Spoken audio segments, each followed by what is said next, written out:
Hello everyone, welcome to the practical series for neural networks and machine learning. So in this particular session we will study neural net using binary as well as bipolar sigmoidal function. So first we start with the binary sigmoidal function. Now what is the property of this particular binary sigmoidal function is that whatever input we are giving it to the function, the output will lie between 0 and 1. So here in this case we can see this is the sigmoid function, the definition, that is how we define how we mathematical write the sigmoid function. So in case we have this, I'm just rewriting again, f of x equal to 1 upon 1 plus e raised to, suppose I'm taking the value as suppose x. So if we take this x as plus infinity, then we get 1, and we take it minus infinity, we will get 0.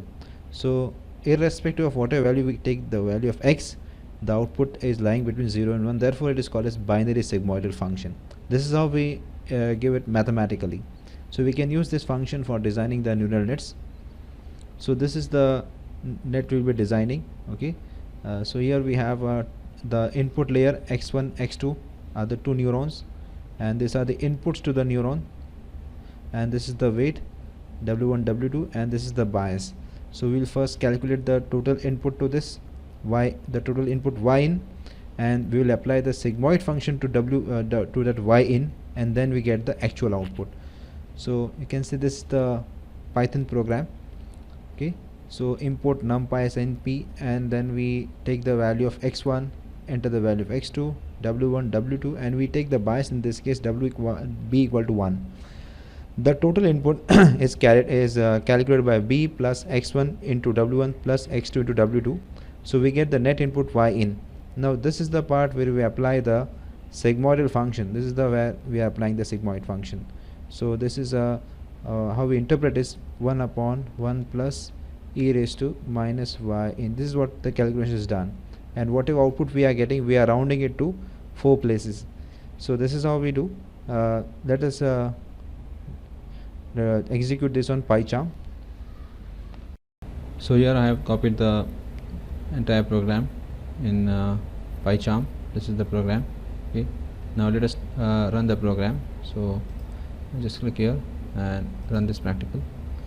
So input value x1, so I take it as -1, then x2 I take it as 2, then w1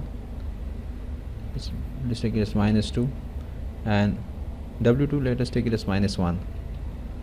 So we are the total input to the output neuron is 1, and when we apply the that activation sigmoid, we get this as 0.7311. So irrespective of whatever value we are giving here, the output will always be between 0 and 1.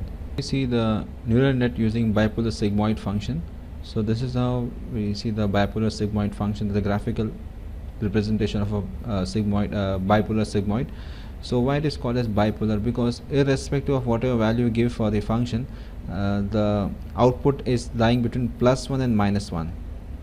It is between +1 and -1. So mathematically, as we can see, it is represented by this particular equation y. It is y of fi in, because in our case input is y in. So this is actually 2 upon 1 plus e raised to minus y in minus 1. So whatever the value of y in would be, the output will be always between -1 and +1. Okay. Let us see the Python code for this program. So import numpy as np. So first we enter the value of x1, then enter the value of x2, w1 w2. We take bias equal to 1. Okay. Only the difference, if we compare with the bipolar binary sigmoid, is this implementation of this function. So here how we interpret this is of this type: -1 plus 2 by 1 plus e raised to minus y in. So this is how we need to find, we will find the output using this particular equation, and we are rounding it to 4 digits. So now let us execute this program using PyCharm.